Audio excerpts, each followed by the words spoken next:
All right. I am here with Trap Gambino. Welcome to the Daily Dose MMA show. How you doing, brother? Thanks for having me. Good, man. How are you doing? I'm great, man. I'm feeling fresh out the cage. I'm ready to get back in there, though, to be honest. So I just got a few questions for you. I know you're busy, dude, so I'll let you Shoot, go ask shoot a for few me. questions. I just want to know, like, how your life kind of changed after you went on Dr.Phil and things like that. Are you like, do you ever get recognized on the street, and do people ever come up to you and talk to you or anything like You that? know, it's funny, man. Sometimes, yeah, sometimes I do, but it's honestly kind of rare. But I've had a couple Uber drivers recognize me from the Dr. Phil show, and one embarrassing moment was an Uber Eats driver dropped off my food to me, and he was like, "Hey, weren't you guys on Dr. Phil?" And I was like, "Oh shit!" And now I gotta leave a good tip, you know. And now they know I live in the hood, so now I gotta move eventually.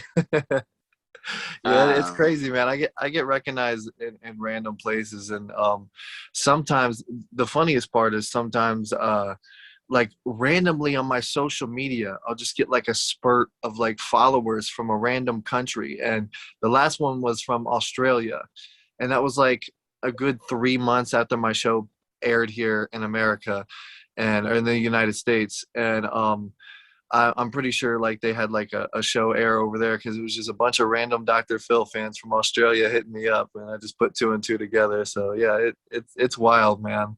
I'm sure it's gonna keep happening too. do you do you ever feel like there's a little more pressure on you to like do well in your MMA career just because you went on the show, or does that not really affect you at all? Absolutely, man. Like internally, not so much. Like at first, like before, like when my first two jujitsu competitions, I really put a lot of pressure on me because of all this social media stuff. And but for my MMA fight, it was like the total opposite. Everybody else was putting pressure on me, and I didn't put enough pressure on myself. And ooh, sorry about that. But yeah, I didn't. Everybody else was putting pressure on me, and I didn't put enough pressure on myself. So I feel like next time I'm gonna take things a little bit more seriously internally. And I after my fight, I got a bunch of fans, and I got a bunch of support. But at the same time, there's going to be a lot of criticism, especially with somebody with so many eyes on them, like I got, like people saying I quit on the stool and this and that. And they don't realize like this is my first amateur fight. You know what I mean? Like I'm not gonna go in there and be a world beater in my first amateur fight. I'm kind of testing the waters here, and but at least I'm here now, and everybody, not everybody, but a lot of people said I couldn't do it, and I'm here proving them wrong, including Dr. Phil. Yeah, I was just gonna say you did have your first fight, and you said right before we started that you were feeling pretty comfortable in the cage. Just expand a little bit on that. How do you feel when you're inside the cage? Are you feeling a little more relaxed now So that you kind of got your first one out of the way? absolutely, I know what I have to do now. So I'll be honest, man, this entire camp leading up, I hit mitts maybe like 3 times during this whole camp. I was doing it all by myself. I did lose 30 pounds during this camp, but it was mostly because of my new diet and just working out in the gym, basically going to like a Planet Fitness every day and just getting my sweat on, getting in the pool, doing cardio and conditioning all by myself. And I was working more on like cardio conditioning and I guess like conditioning and not like physical conditioning and not martial arts conditioning, not preparing my body to punch somebody in the face, not preparing my body to get punched in the face, even though that's not really a problem for me. The problem was I wasn't physically conditioned good enough for that fight. And I feel like that's why the knee issue happened to me. Maybe if I was doing more jujitsu and more wrestling and more actual martial arts instead of just going to the fucking gym, I would have probably done a lot better. But now I know what I can do with just going to the gym and just stepping in there without any martial arts training. So I'm gonna definitely step it up now. And as for how I felt when I got in there, so the whole lead up, I was nervous as hell, to be honest. I was even more nervous when I got there. I was nervous for the weigh-ins. I was nervous for the event. But as soon as I stepped in that cage, I just couldn't take it seriously. I don't know why, man. Like I looked at the guy across from him. He's like, and he's like, he wants to kill me, and he's breathing all hard, and he's a big scary dude. But I don't know why. I just couldn't take it seriously, and I feel like maybe it had something to do with I didn't have enough sparring. I didn't have enough, like I said, I didn't have enough martial arts training for this camp. And something about it just was too fun for me. And I had way too much fun in there. And next time, I plan on not having as much fun and being a lot more serious to get that W instead of an L next time. And obviously, like you said, that was your first, amateur fight. Are you like a big fan of the sport? Like will you watch these UFC events and things like that and kind of pick up on some things that guys are doing, or are you kind of more someone that 100%, man. takes your mind off of fighting? Yeah, 100%, man. I love the UFC, but sometimes like I get bored of watching these fights. I kind of only follow my favorite fighters, so I don't follow every fight, especially now because they got like 600 or some guys on the roster and girls. So yeah, I'm definitely a fan of the sport. I would say more UFC than anything. Although shout out to AJ McKee, I just hung out with a sponsor of him and at the MGM, and I know he just won his big fight against Pitbull. So that's huge. Shout out to him. And speaking of fights, I want to give a shout out to my boy Trent Jordan Lee, who was fighting September 18th. He's my main training sparring partner. He's a big fucking dude, man. He's almost 400 pounds, 6'2". So he's bringing the heat September 18th, and I might be fighting too. So we'll see, man. Yeah, I heard you had another bout, but it was canceled due to COVID issues or related issues. Is that right? Yeah, there was a year ago I had a bout scheduled, and it was canceled due to COVID. And then we got it rescheduled. And in the middle of that training camp, I took a grappling competition. I did pretty poor in the grappling competition, and my coach kind of just pulled me out of that fight and said, "Hey, let's hold back for a while before you step in the cage." And right or wrong, that's what happened, and the fight was off. So that fight never happened, man. Do you That feel was like you're about a year better? ago. Sorry. Do you feel like you're in a better mental state now than you were probably a year ago getting ready for that fight? Like, do you feel a little more confident in yourself now? 100%. Not only mentally, but like physically. Like, man, I lost a lot of weight. Like, last year when I was gonna fight that guy, I was like 388 pounds, and I can only imagine how my cardio would have been in the cage. To be honest, like, my cardio is not the best now. It's never gonna be good when you're over 300 pounds and you're under 6 foot tall.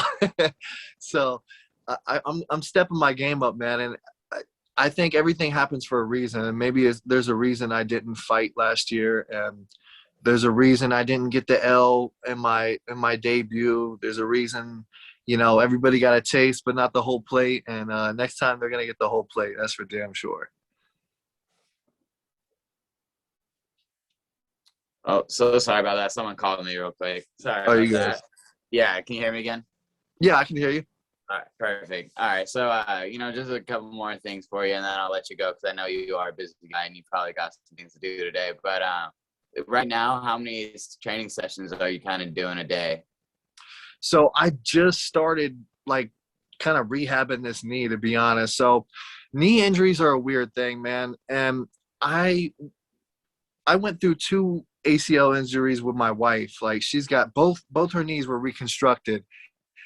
And the moment I felt my knee when I went down, man, I'm not gonna lie, I panicked and I was limping to the back. Like my coaches, everybody was helping me get to the back. And when I went to the back, I was just bawling my eyes out because I almost knew for sure, like, I'm going to need surgery, man. And I know it's like a year to 2 years to recover, especially a guy like me who, just started. So here's how I'm going to do it, man. I'm not going to get surgery. I'm not even going to get this fucking knee looked at right now until I fight again. So I know a lot of fighters fight injured, and I don't know what's wrong with this knee. It's not 100%.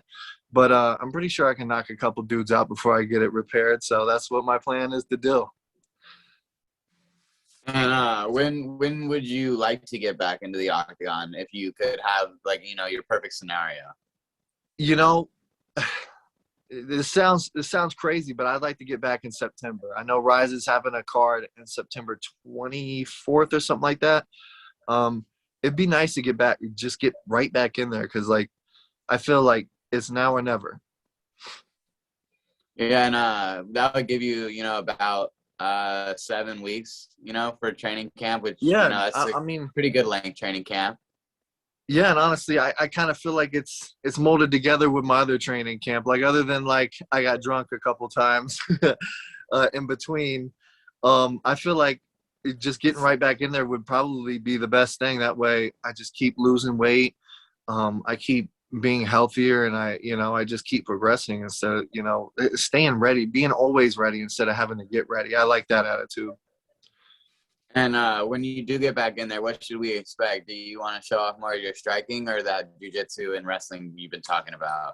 I'm definitely gonna knock somebody out next time. I was holding back on this guy. I didn't hit enough people during sparring, and when people spar me, they know it's a problem, that I don't like to hurt people. And I'll be honest with you, I don't like to hurt people. As much as they want to kill me in that cage, it's tough for me to want to hurt somebody. But I'm going to bite down and I'm going to knock somebody out this time. And the one punch I threw with bad intentions in my last fight put the guy face down, ass up. And this time, every punch I'm going to throw in that fight is going to be with bad intentions. And I was just gonna say, like people talk about the mental aspect of the game, and like you said, you kind of have that barrier of not wanting to hurt people. I've heard some people talk about it like it's kind of like punching a ticket to crazy land. Like you kind of just got to get in that mindset of like you're ready to go, and things like that. Do you think it's maybe like something in the back mentally you need to get yourself a little more prepared for, or do you think it's just like you said, maybe taking it a little more seriously? You know what? As crazy as it is, as crazy as it sounds, I relate more and more every day to Nick Diaz wanting to talk shit to his opponents, even though they don't talk shit to him, because I feel like maybe that's his way of like, he has to hate this guy in order to want to hurt him. Like, I almost feel that way too. Like, you see me talking shit to these guys, and it's because I'm hyping myself up. And my next fight, I'm going to be talking a lot of shit. That's why I was talking shit in the cage. I'm going to be talking shit outside the cage, inside the cage, at the weigh-ins. It's going to be a fun fight. It's going to be a fun build up to the fight, and it's going to be a funner fight night. And if you do get in the cage in September, is it that rising card that you are looking at? Where is it going to be located? Where can people go see you? So yeah, I'm gonna go with Rise again, because these guys have my back. They treat me really good, and they're stepping their game up, and yeah, we know each other. So I'm probably gonna go with Rise again, just because they give me the best offer, and that goes for any of the other fighters out there. You should probably hit Rise up, because their offers ain't too bad, and it'll be in Fort Lauderdale or Miami. Okay, so in the Florida area. Yeah, South Florida. I'm in Vegas, but they don't really have anything up here for amateurs right now other than grappling, and grappling isn't really my thing. If I go in there and get choked out, you'll just see a couple memes in the morning, So that's not me. Just a few more things for you quickly. Who are you outside of the cage, outside of training camp, just to let some people, get some insight on you? Like, what are some things you enjoy doing outside the Octagon? Honestly, man, I don't do much other than I hang at home with my family, and when I'm not home with my family, I go to the gym, and when I'm not at the gym, literally just at home with my family. Like, literally, that's all I do. Or I'll do, we'll go out and have family days and stuff like that. But I'm a family guy deep down, man, and every now and then I'll hang out with my boys, but I don't really drink, I don't really dance, I don't really party, I don't go to strip clubs. As much as the persona, on my Facebook and my Instagram says I might, I'm not really the party type, to be honest. I'm trying to get rich now so I can party later, so I can earn this shit. You know what I'm saying? Yeah, that makes a lot of sense, man. And I think we will let you go. Like I say, I know you're busy. We do appreciate all the time that you took out of your day to spend with us, man. And if there's anything else you want to say, the floor is yours. Hey, absolutely, man. I appreciate you guys having me on. A lot of these podcasts are kind of afraid to have me on because of these trolls and a lot of stigma my name brings behind it and the controversy. But a lot of people don't realize that if they just sit down and talk to me, I'm not this guy on that you see on TV for 45 minutes in a little, a little clip show. I'm actually a real person, man. I'm just a guy out here following his dreams, and I'm hoping to inspire other people to do the exact same thing. Because I was literally a fan in Ohio, watching all these people on TV and watching all these gyms and these cities on TV, and just like sitting on my ass in a basement, just hoping and praying that I could be here one day and thinking I'm gonna be here. The next thing you know, I packed up everything, I fucking moved out here, and I made it happen. And I feel like everybody else can do the same thing. And that's just my message, man. All right, well, that is a great message for the people out there, man. Again, thank you for your time. We do appreciate it. And goodbye, everybody. Hey, thank you, brother. Nice talking to you.